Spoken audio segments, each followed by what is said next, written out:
Estamos nas profundezas da pirâmide de Gizé, da grande pirâmide. Descemos a 100 metros de profundidade. Capítulo 3. Nas entranhas da grande pirâmide.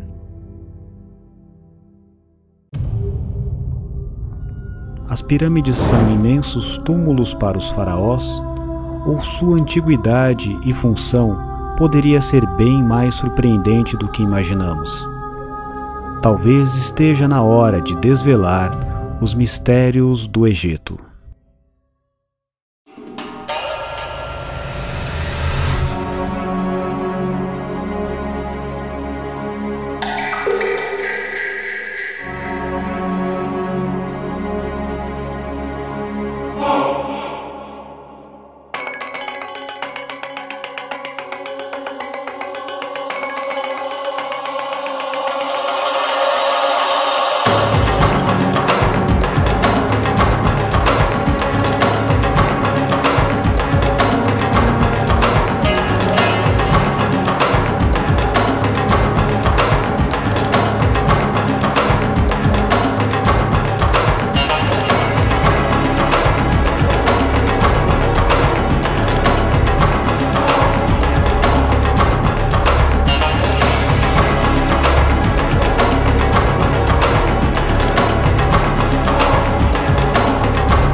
Chegamos ao Cairo. Então aqui do lado da Isis, uma estátua de representação mais moderna da Isis, que já abre as asas para a gente, dizendo que estamos livres na cidade para aproveitar ao máximo. Vai ser incrível. Vamos lá!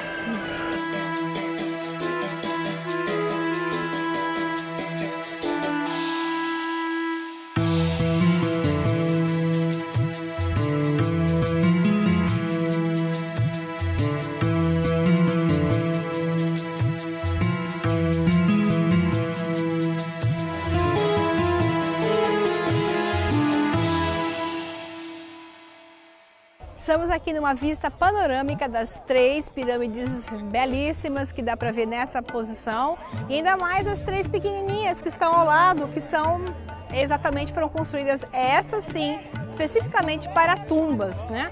Mas, na verdade, você vê que existe uma diferença brutal entre a pirâmide de Miquerinos e as 3 pequenas construídas para as suas esposas e talvez filhos. Então a diferença no padrão da construção é o que chama a atenção. Se vê que existem épocas distintas de construção, embora a história oficial diga que foram construídas numa mesma época. Então vemos o alinhamento entre Kelps, Khafre e Miquerinos, vemos o alinhamento de Órion com essas 3 e a beleza da região, que é um local de profundo aproveitamento e relaxamento aqui, para até caminhar, passear com os camelos que está aqui ao lado.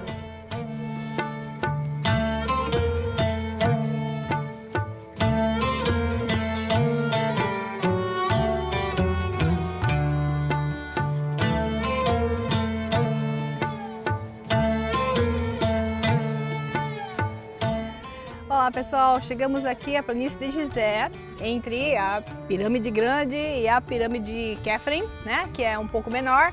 Lá atrás, do outro lado, está a de Miquerinos, assim chamada oficialmente, mas são as 3 pirâmides. E o mais importante dizer aqui, primeiro, o sol está muito forte. Nós estamos em pleno verão, mas o ventinho salva, só que minha pele branquinha, eu preciso de uma sombrinha como essa. Então se você vier no verão aqui no Egito, faça a mesma coisa que fica na boa. O mais interessante aqui, que eu estava com o grupo e acompanhei por vários locais, mostrando aspectos muito interessantes, é que no caso ali da pirâmide grande, a pirâmide de Kelps, ela está totalmente descoberta, a parte toda do granito rosa foi todo roubado com o tempo, foi retirado por vários povos que vieram em várias épocas da existência dela e foram sendo retirados. Então o que você tem ali são as rochas calcárias, essas rochas que são bem clarinhas e que ficam muito desgastadas porque são muito débeis, fáceis, lábeis que se falam, são moles, fáceis de serem, digamos, danificadas ou até serem esculpidas.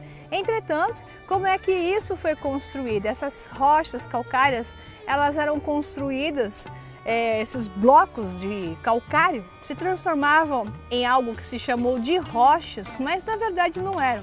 É uma espécie de cimento, ou vamos dizer assim, de argamassa reunida, compactada. E a cobertura posterior, que estaria em cima dessa, que seria o granito, que não está mais presente, a não ser poucas amostras, em poucas áreas, o granito rosa pode ser encontrado.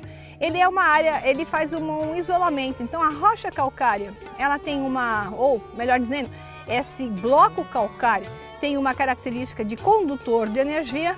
O granito tem uma característica de isolante e você vê desde a parte interna, que é granito, calcário, granito e uma cobertura externa que deixaria ela lisinha, provavelmente também de material calcário, que foi retirado e sobrou apenas na ponta ali da pirâmide de Khafre. Nós caminhamos na lateral da grande pirâmide e vimos que existem vários túneis, entradas para aberturas embaixo, com grades que não se pode nem chegar perto. A grande maioria está isolada até por tapumes de madeira, foram colocados como se fosse gentilmente passagens para que as pessoas possam caminhar e não sujar os seus pezinhos, mas na verdade não é isso. Sabemos que debaixo dessas coberturas de madeira, que até servem, né, para aquilo que eles falam, que embaixo estão novas entradas dos túneis e as grandes galerias que existem entre a grande pirâmide e a esfinge de Gizé. Saindo daqui agora nós vamos contornar essas 3 pirâmides e vamos em direção à esfinge, e lá tem muito mais coisa para te contar.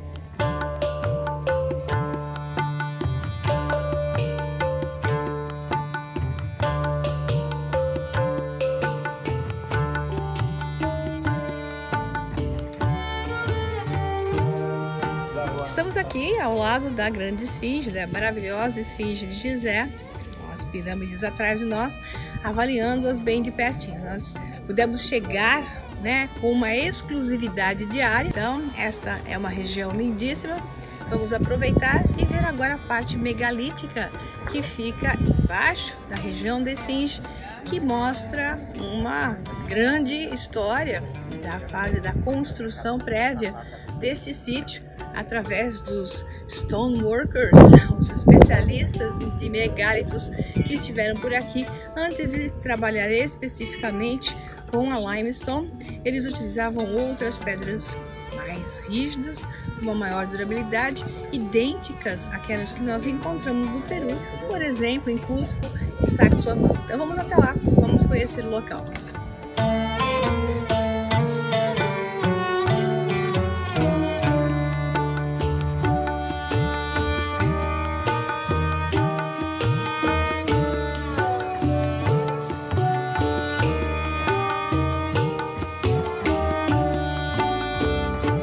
Sentindo em plena Machu Picchu, ou em Cusco no Peru, ou talvez Sacsayhuamán.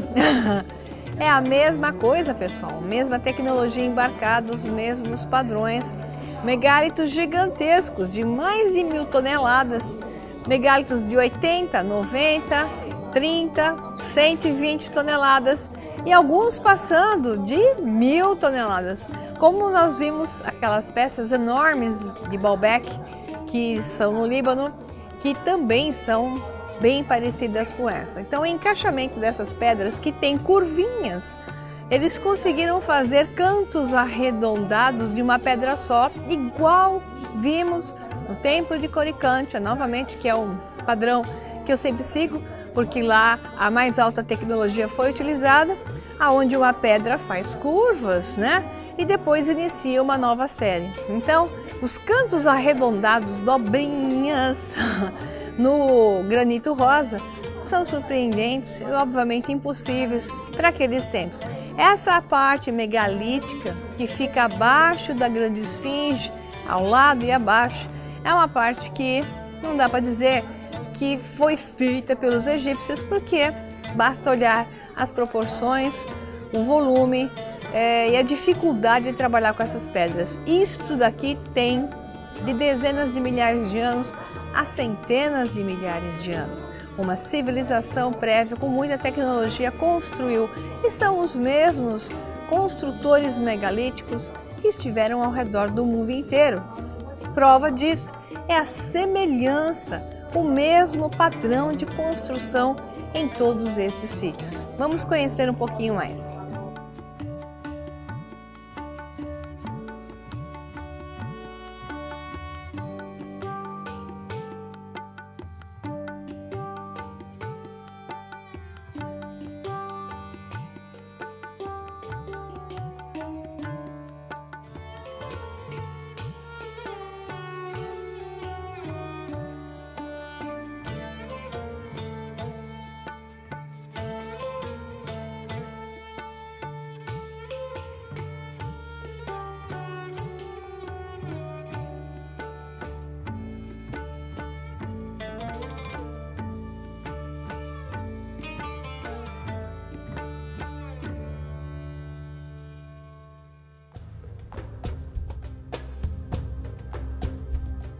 Algumas horas após registrarmos o alinhamento entre Lua, Marte e a Grande Pirâmide, nosso grupo entrou no Planalto de Gizé logo ao raiar do dia.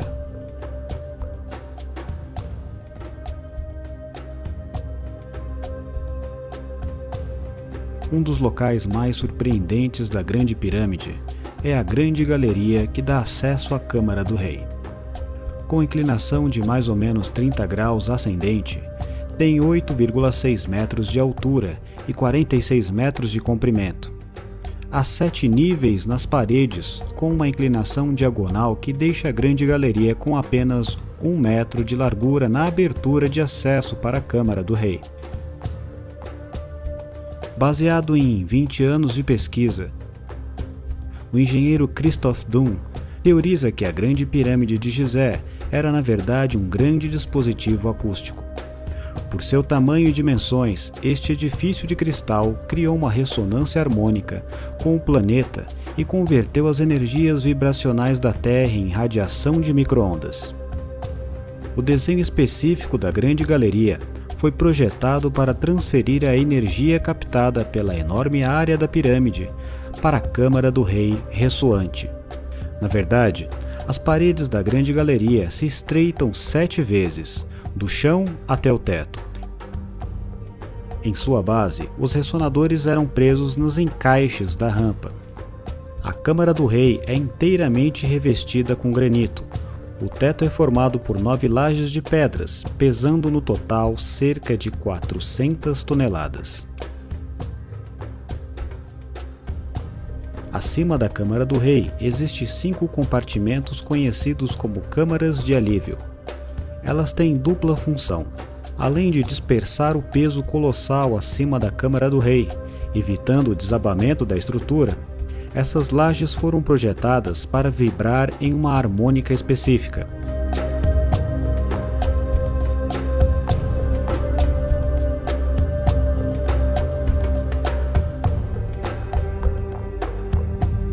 O cristal de quartzo tem uma reação peculiar quando é submetido à vibração, conhecido como efeito pisoelétrico.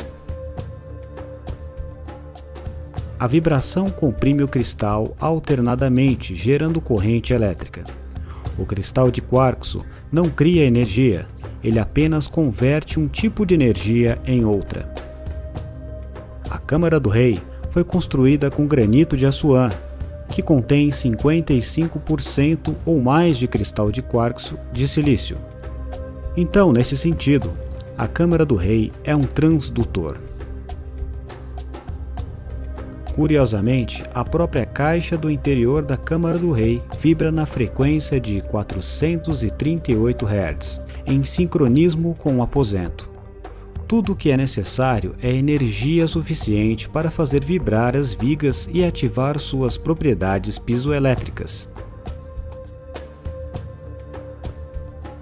A chave para fazer a Câmara do Rei vibrar é a estrutura que concentra as vibrações recebidas através da pirâmide. Justamente o propósito da Grande Galeria. Incrivelmente, enquanto estávamos no Egito, um grupo de cientistas russos publicaram os resultados dos seus estudos de monitoramento feitos na Grande Pirâmide. O estudo publicado no Jornal de Física Aplicada analisou como a forma das pirâmides interage com ondas de rádios ressonantes. A ressonância acaba levando todo o sistema a oscilar com mais amplitude. Pelo tamanho e a forma da pirâmide, espera-se que as ondas de rádio ressonantes tenham entre 200 e 600 metros de comprimento. Isso é aproximadamente a variação de comprimento de onda usado para comunicação sem fio de alta velocidade. As análises mostram que as ondas eletromagnéticas têm uma maior concentração abaixo da pirâmide, onde está localizada a câmara inacabada. Na Câmara da Rainha e na Câmara Inacabada está instalado muitos computadores e equipamentos como termografia por infravermelho, varreduras em 3D com laser e detectores de muon. Muon são partículas semelhantes ao elétron, proveniente de raios cósmicos, que conseguem atravessar grandes massas de rochas antes de perder força. Esses equipamentos são da Sky Pyramids, um projeto egípcio internacional projetado e liderado pela Universidade do Cairo e pelo Instituto Francês. Após a visitação na Câmara da Rainha, nossa professora Maria Pereda nos guiou para a parte mais profunda da pirâmide.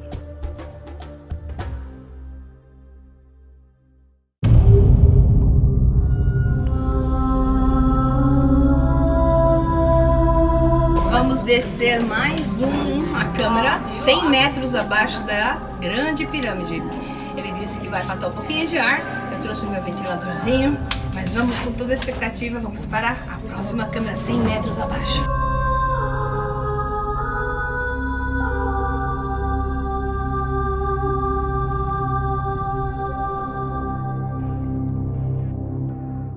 Estamos nas profundezas da pirâmide de Gizé, da Grande Pirâmide.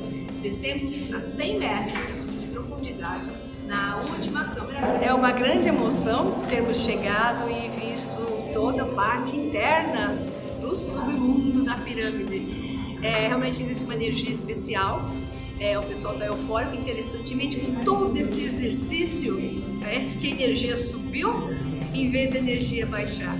Então, grandes mistérios estão contidos nessa pirâmide, coisas que vão além, talvez, nesta minha linha de tempo, de conseguir desvendar, mas só podemos dizer que os construtores disso tudo foram muito geniais e fora desta realidade, certamente.